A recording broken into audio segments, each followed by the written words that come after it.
assholes with opinions. What's up, everybody? On this EWO show, we're going to cover a hot topic in today's professional wrestling world. Do you ever wonder why some of your favorite people, some of your favorite athletes and wrestlers in WWE are not where they should be on the card? You're not seeing enough of them and you just want to see so much more of them. On this show, we're going to cover the top 5 guys, in our opinions, who are the most underutilized in the WWE.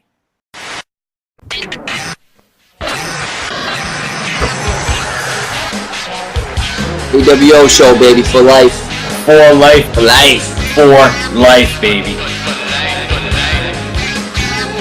What's up, everybody? Gonzo Shark here, and we got an exciting AWO show for you. I'm with my co-host, as always. He's highly educated. He can't be duplicated. The one, the only, one of the biggest assholes I know, the SplatMan. What's up, bro? What up, Gonzo? Here for another top 5 video. Yeah, baby. So, dude, you should kick this one off, all right? I think I kicked off the last one. Give me your top 5 or your number 5 guy or girl in WWE who you want to see more of or you think is underutilized and has so much talent. Who do you got? My number 5 is, just to start off the bat, Finn Balor / Demon. Like, I kind of want to see more of that. I want to see it's cool. I like the character. He comes out all weird. I love the music. I love the whole gimmick. The whole getup is awesome. I want to see more of that. And I want to get into the Demon. I want to get deep into the Demon. Why is he becoming Demon? Why does the Demon only come out every now and then? But yeah, I think they need to utilize Finn Balor and the Demon way more. But that's my number 5. I agree. Finn Balor is a good hand, especially for a small guy. He's talented. And the Demon character, if they really wrote it better and we got to know more about who he is as the Demon instead of Fonz Balor with the leather jacket, because I'm sick of that, it would be way better. So I think that's a great choice. My number 5, you ready for this? I think this might shock you. This might shock a lot of people. My number 5 is Elias. And the reason why is because we all see it every week. The guy's got through the moon fucking potential, through the moon talent. He's unbelievable. They hand him a pile of dog shit every week. He cuts the same promo every week. And somehow he gets that over as much as he can. He gets people to love him. He's great in the ring. Everything, he understands the psychology. Everything he does looks real. You know, he's not a big no-sell type of guy. He makes the match feel more real. He's easily a main eventer in my eyes, and they totally underutilize him. Well, I agree, and you know he's on my list, so I guess we'll get to that. Yeah, we'll get to that when you can talk a little bit about it when you get to that number. But what do you got for number 4? All right, my number 4 is he's actually in a tag team right now, and his name is Cesaro, and I think he's awesome. I think he's great in the ring, and I love his partner Sheamus. I fucking love him. I've always been a fan of Sheamus. I just think Cesaro's better off on his own. I think he's up there with the big boys. He holds his own in the ring. I need to see a little more Cesaro. You ready for me to blow your mind right now? Go ahead. My number 4 is The Bar. The Bar. I couldn't. I don't think Sheamus he's been the champ before, so he's already been at the peak. Yeah, but so I couldn't say The Bar. No, I have to say I understand your point because Cesaro's never really made it to the championship, so I get that. But on the contrary, in my opinion, they're both underutilized equally. So I'll just say my number 4 is Sheamus. Your number 4 is Cesaro. Collectively, The Bar. And yeah, I love The Bar, dude. I love their whole fucking. They work so well together. You know, they still need to stay friends or whatever. I love their intro. It's awesome. They could. I mean, they could be a great tag team, which they are a great tag team, but they could be like champions and way over if they booked them differently or whatever. But definitely, I think even together or separate, both of those guys are super underutilized. Because going back to what you said about how Sheamus has already been to the peak. I mean, back in the day, dude, think about all the greats: Undertaker, Mr. Perfect, Shawn Michaels, Bret Hart, British Bulldog. The list goes, Ric Flair, the list goes on and on. all those guys, like, you know, Ric Flair didn't get to the U.S. title and then the heavyweight title and then go back down to the U.S. title. Shawn Michaels didn't get the Intercontinental title, go to the World Championship, and then go back to the Intercontinental Championship. You know what I'm saying? But a lot of time those wrestlers did have the tag team championship at one point after they were the champion. So no, I agree. I agree with that. But I'm just saying, like, you get my point. You see what they do with people nowadays. They'll get to the main event, like, title level, and then somehow they're all of a sudden, like, Seth Rollins is a perfect example. IC title. He was already at the heavyweight or the, you know, WWE title and the Universal title before. I don't know if he ever won Universal title, but whatever. The point is he was already there, and now he's back at the IC title. So it's just like, I wish that they could maintain the guys. You know, once you get them up that high, figure out how to keep them up that high. And then you have more players. You know what I'm saying? But let's move on to your number 3. What do you got? All right, my number 3 is HBZ's boy, Drew McIntyre. I think he's a upcoming wrestler, and I think they are starting to utilize him a little more and better. I think he's a monster, Adam Bomb, we like to call him. I think he's just awesome in the ring. He's got a great finisher. He's just, for a big guy, he can do a lot of, like, high-flying things. I love him. Yeah, he's versatile, dude. I saw him in Impact before, like a few months ago, before he signed with WWE, or a year ago, whatever. And he was great in Impact. I mean, he's like the whole package. He can do anything in the ring. He's got a great presence. He's fucking jacked. He's huge. He's got a cool accent. He can talk in front of the mic now. You know what I mean? I feel like he cuts a really good promo. He probably could have made my list, but the only reason why he didn't is because I just feel like they've been elevating him. So that's why I just kept him out of it. But yeah, I mean, either way, at the end of the day, he's still underutilized because he could be a main event player in like 2 weeks if they wanted him to be, you know, at any time, because he's so great and he's so fucking jacked and bigger than everybody else. So yeah, to me, he's like the prototype of a wrestler. You know what I'm saying? Like, when you think about what a wrestler's supposed to look like, or one of the 6 fucking models that a wrestler would look like, he's one of them. You know what I mean? Yeah, like the original Avatar in like a video game. Yeah, That's what you started. Yeah, exactly. He's one of them, dude. He's like, you know. So, but yeah, that's a great choice. I'm gonna move on to my number 3, and I got another tag team at number 3, and it's the Usos.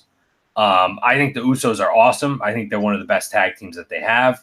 I think that over the past like year and a half, when they switched from the face paint to more of like the thuggish, ruggish Uso bone shit, whatever you want to call it, you know, the Uso penitentiary and shit, I think all that stuff's Papa cool. Shango. Papa Shango. No, I mean, I think all that stuff's cool. Yeah. And I just think that they could be much larger players in the game than they are. Like, you know, we don't see them that much anymore, but I think I've seen them on TV once in the past month or twice. And I just feel like they're super underutilized. They could be way better. They could be used way better, I should say. Yeah, no, I agree. They bring a lot of adrenaline to the match too. That's right. Like, you know, they got that thing about them. They're high flyers and they're big guys. Yeah, I agree, dude. Great pick. All right, down to my second. Number 2. Second pick, number 2. Andre Cien Almas.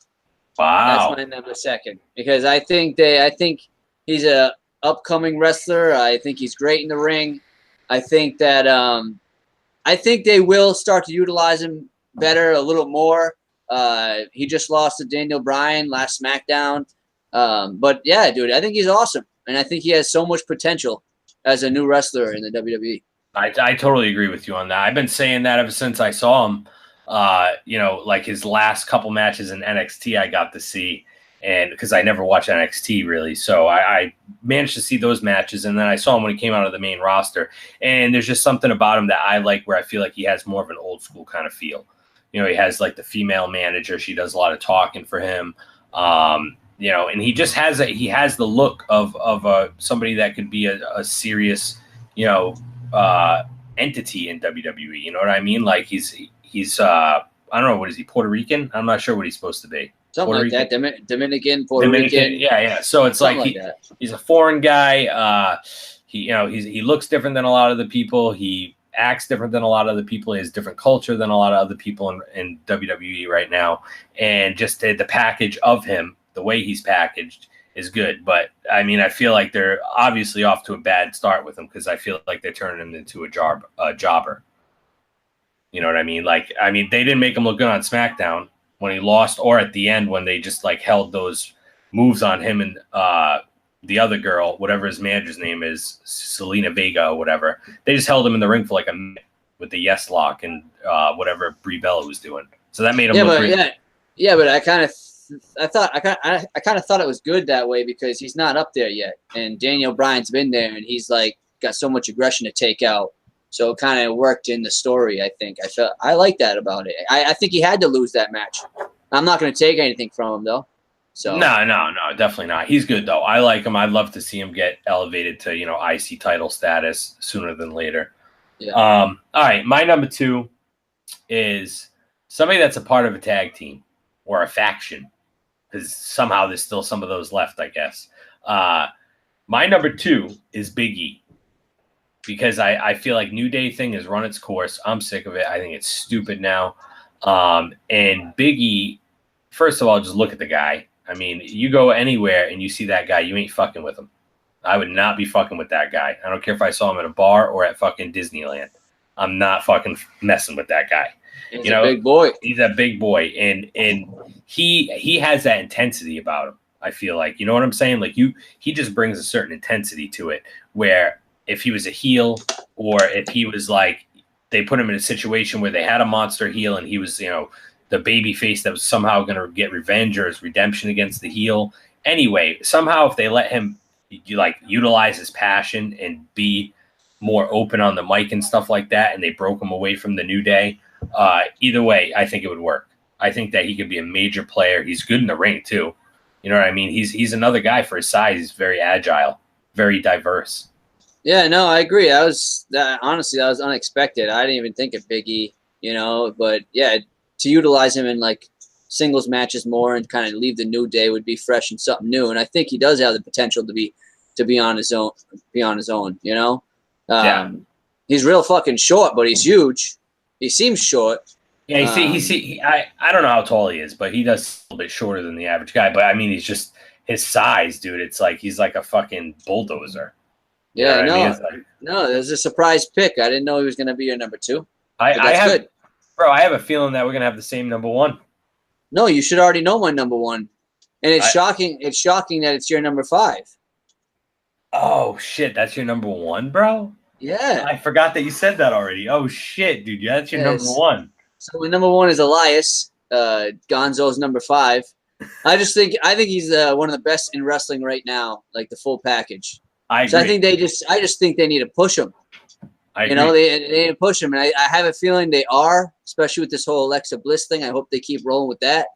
But yeah, dude, I honestly thought he was going to be your number 1, because I mean, your number 1 is probably someone I'd even think of because I'm fucking stupid sometimes.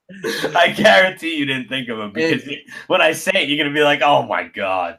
And this is all last minute shit for me. So, so Elias is my number 1. All right. Let's hear it, Gonzo. Let's hear your number 1. All right. My number 1, dude. To me, it's a no-brainer, bro. Yeah. My number 1 is Bray Wyatt. Because to me, just everything about Bray Wyatt, I mean, is great. He to me, as far as I think he might cut the best promo, to be honest with you. Like, he has the ability to cut the best promo. And he's I think he's on. What? I like him. I'm just wondering where the fuck he's at. Like, that's my point, dude. Like, here's the thing, bro. And when I look at it and I'm like, okay, dude, The Undertaker is so great. When he's gone for good, that's going to leave a void, bro. You need to have that dark character, that can't be fucked with, and they can fuck you up no matter what, dude. And they're like almost, 100% larger than life, almost in like a spiritual and a ghostly way or a supernatural way or whatever. There's going to be a void for that. And I feel like Bray Wyatt's the perfect person to fit that void. But dude, man, I don't know. He's got all the talent in the world with everything: promo skills, in-ring skills, believability, everything, dude. And he's not even on TV. I don't know what it is, man. I don't know. Dude, I agree. They're not using him right. First of all, second of all, you were telling me the other day that Matt Hardy was saying how he's thinking about retirement.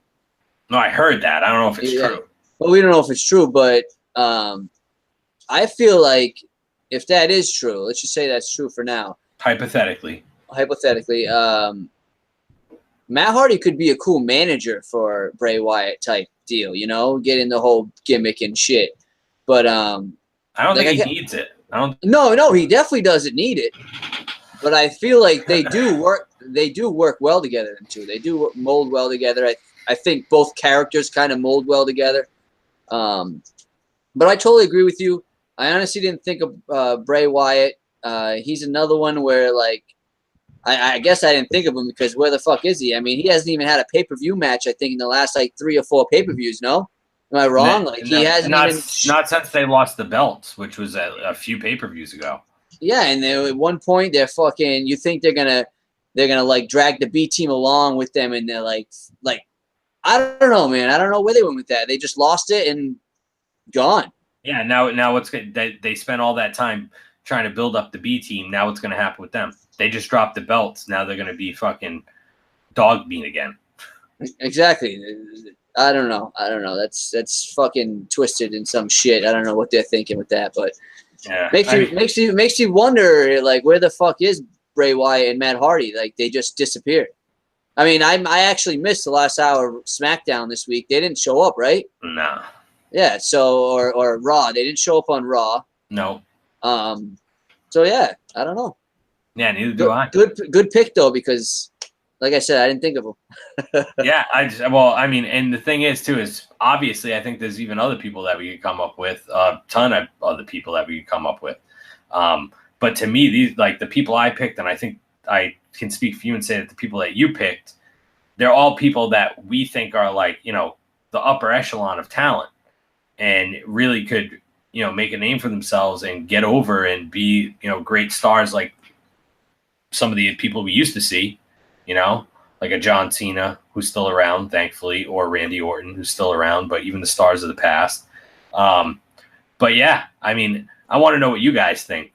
Who would you think is underutilized and could be used better, and you'd like to see more of them, and you're kind of bummed out that you don't get to see what you want to see from these people?